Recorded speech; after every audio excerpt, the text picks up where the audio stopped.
आरोग्यम सूत्र देखने वाले सभी प्यारे दर्शकों को मेरा प्रणाम। मित्रों, बसंत ऋतु आ चुकी है। चारों तरफ फूल खिल रहे हैं, पंछी चहचहा रहे हैं और मौसम बहुत सुहावना है।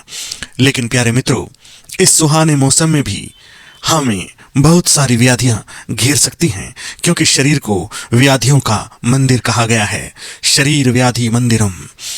तो मित्रों, इस वसंत के मौसम में भी हमें अपने स्वास्थ्य पर विशेष ध्यान देना चाहिए। प्यारे मित्रों, भारत 6 ऋतुओं का देश है। अलग अलग ऋतुएं यहाँ पर आती रहती हैं। हर 2 महीने के बाद यहाँ पर मौसम बदल जाता है, अर्थात ऋतु परिवर्तन हो जाता है। ये मार्च है, चैत्र मास, यानी कि बसंत ऋतु का आगमन हो गया है। और बसंत ऋतु के ये 2 महीने मार्च और अप्रैल माने जाते हैं। सर्दी का मौसम धीरे धीरे खत्म हो रहा है और गर्मियों ने दोस्तों दस्तक देनी शुरू कर दी है। इस बदलाव का असर हमारे स्वास्थ्य पर भी निश्चित रूप से पड़ता है, क्योंकि जो भी इस प्रकृति में घटित होता है वो इस पंच तत्व के शरीर पर भी जरूर घटित होता है। यही प्रकृति है। तो आज हम जानेंगे कि बसंत ऋतु में जब कफ का प्रकोप होता है और 20 प्रकार के रोग हमें घेर लेते हैं, तो क्या क्या सावधानियां और उपाय और खान पान हमें अपनाना चाहिए, यही जानकारी आज हम आपके साथ साझा करेंगे। प्यारे मित्रों, इससे पहले कि आगे बढ़ें, यदि आपने आरोग्यम सूत्रा चैनल को सब्सक्राइब नहीं किया तो इसे सब्सक्राइब कर लें, क्योंकि इस चैनल पर आपको बहुत ही सुंदर सुंदर स्वास्थ्य से संबंधित जानकारियां मिलती रहती हैं। प्यारे मित्रों, बहुत सुंदर भजन यहाँ पर आपको सुनने को मिलते हैं और मुद्रा चिकित्सा नाम की एक बहुत ही अच्छी प्लेलिस्ट यहाँ पर है, जिससे आप घर बैठे बिना किसी दवा के अनेक व्याधियों से अपने शरीर की, अपने परिवार की रक्षा कर सकते हैं। प्यारे मित्रों, आप वीडियो देख लेते हैं लेकिन चैनल को सब्सक्राइब नहीं करते, कृपया करके चैनल को सब्सक्राइब जरूर कर लें। ॐ जीवेम शरदः शतं पश्येम शरदः शतं शृण्याम शरदः शतं प्रब्रवाम शरदः शतं अदीनः शरदः शतं भूयश्च शरदः शतात्। चलिए अब बढ़ते हैं आगे।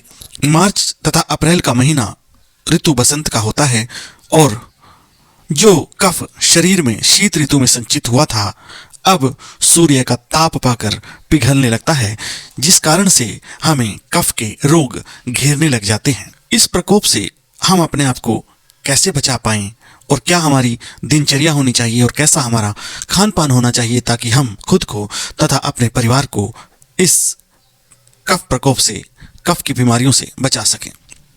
जैसे ही कफ का प्रकोप होता है तो हमारी जो जठराग्नि है, यानी कि जो हमारा पाचन तंत्र है, वो भोजन पचाने की क्षमता को खोने लगता है, क्योंकि कफ उसको घेर लेता है। अग्नि मंद हो जाती है और अग्नि मंद होते ही कफ के रोग धावा बोलने लगते हैं, जैसे छाती जाम हो जाना, खांसी हो जाना, उल्टी हो जाना, आलस घेर लेना, लीवर का फैटी हो जाना। ये बहुत सारी बीमारियां इस मौसम में देखने को मिलती हैं।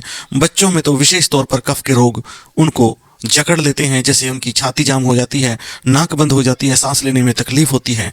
तो ये रोग इस ऋतु में हमारे ऊपर आक्रमण करते हैं। तो इन बीमारियों पर विजय प्राप्त करने के लिए आयुर्वेदा हमारे साथ है और पग पग पर हमारा मार्गदर्शन करता है। इस मौसम में जो 3 रस हैं, प्यारे मित्रों, आप सभी जानते हैं कि आयुर्वेदा में 6 रसों का वर्णन आता है, जैसे कि मधुर, अमल, लवण, मतलब कि मीठा, खट्टा और नमकीन, और दूसरा कटु, तिक्त, कसाय, यानी कि तीखा, कड़वा और कसैला। तो प्यारे मित्रों, इस ऋतु में हमें मधुर, अमल, लवण, यानी कि मीठा, खट्टा और नमकीन, ये 3 रसों का त्याग कर देना चाहिए, तथा कटु, तिक्त, कषाय, यानी कि तीखा, कड़वा और कसैला, इन 3 रसों का सेवन हम लोगों को करना चाहिए।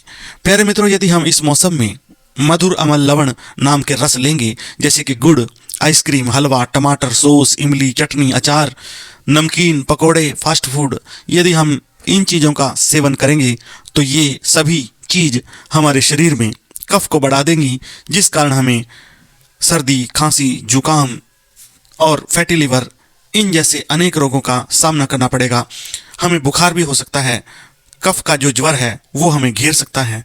तो प्यारे मित्रों, इस मौसम में इन चीज़ों का हमें त्याग करना है, जबकि हमें अपने आहार में कटु, तिक्त, कसाय यानी तीखा, कड़वा और कसैला शामिल करना है। इन 3 रसों को इनमें आते हैं, जैसे कि मेथी का सेवन करना है, करेले के जूस का सेवन करना है मित्रों, नीम का सेवन करना है, शहद का सेवन करना है, हींग का सेवन करना है, अजवाइन का सेवन करना है, सौंफ का, जीरे का, परवल का, हरड़ का, भुनी हुई चीज़ों का जैसे भुने हुआ चना और भुने हुए मटर, इन चीज़ों का हमें सेवन इस ऋतु में जरूर करना चाहिए। प्यारे मित्रों, हमें तीखी, कड़वी तथा कसैली चीज़ें खानी चाहिए। हमें ठंडे पानी के साथ, शीतल जल के साथ, मटके के शीतल जल के साथ शहद का खूब प्रयोग करना चाहिए। 3 से 4 चम्मच तक, 1 गिलास में 1 चम्मच डालकर। प्यारे मित्रों, आपको बताते चलें कि गर्म पानी के साथ कभी भी शहद का प्रयोग न करें। यह एक विष बन जाता है तथा आपके शरीर में खुजली जैसी और स्किन की रुक्षता जैसी अनेक बीमारियों को जन्म दे सकता है। अतः जब भी आप शहद का प्रयोग करें तो शीतल जल के साथ ही मिलाकर करें। इसके साथ साथ प्यारे मित्रों, इस मौसम में दही खाना बिल्कुल वर्जित है तथा दिन में सोना भी वर्जित है, क्योंकि इन चीज़ों से कफ बढ़ जाता है शरीर में और हमें अनेक प्रकार के रोग घेर लेते हैं। हाँ, हम छाछ यानी तक्र का प्रयोग कर सकते हैं और उसमें भी हमें सौंठ, जीरा, अजवाइन, हींग, धनिया और काला नमक, ये चीज़ें डालकर हम छाछ का प्रयोग कर सकते हैं। वो हमारे शरीर के लिए अच्छी होगी। इसके साथ साथ प्यारे मित्रों, हमें सुबह उठकर व्यायाम भी जरूर करना चाहिए। इससे भी कफ का नाश होता है और बॉडी में जो ब्लॉकेज हो गई हैं वो खुलती हैं। इसके साथ साथ हमें अपने शरीर पर उबटन करना चाहिए, जैसे कि चने तथा जौ के आटे में हल्दी तथा थोड़ा सा सरसों का तेल मिलाकर अपने शरीर पर मलना चाहिए। इससे हमारे शरीर में कफ कम हो जाता है तथा त्वचा पर चमक आती है और ब्लड सर्कुलेशन बहुत अच्छा हो जाता है।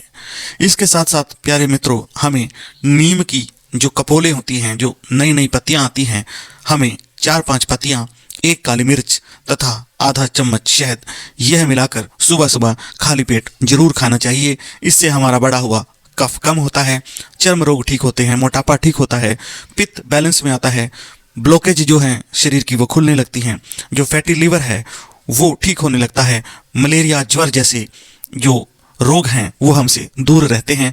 इसके साथ ही हम नीम के पत्तों को जल में डालकर उस गुनगुने जल से स्नान भी कर सकते हैं।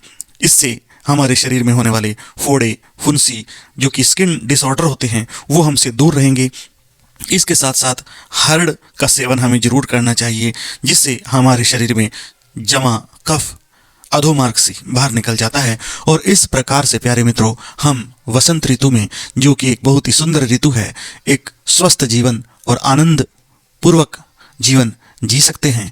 प्यारे मित्रों, आपको यह जानकारी कैसी लगी? यदि अच्छी लगी तो चैनल को सब्सक्राइब करना बिल्कुल भी ना भूलें और साथ ही साथ आप इस चैनल पर विजिट करें, क्योंकि ऐसे चैनल रोज रोज नहीं बनते मित्रों। फुहाड़ मनोरंजन के चैनल आपको खूब देखने को मिल जाएंगे, लेकिन इस प्रकार से परोपकार के लिए और स्वास्थ्य संबंधी जानकारी देने के लिए, सनातन संस्कृति की रक्षा के लिए, सुंदर सुंदर भजनों को सुनने के लिए प्यारे मित्रों चैनल को सब्सक्राइब जरूर कर लीजिएगा। फिर मिलते हैं किसी ऐसी ही स्वास्थ्य संबंधित अनमोल जानकारी के साथ। तब तक रखिएगा अपना और अपनों का ख्याल। ओम नमः शिवाय। जय हिंद, जय भारत, वंदे मातरम।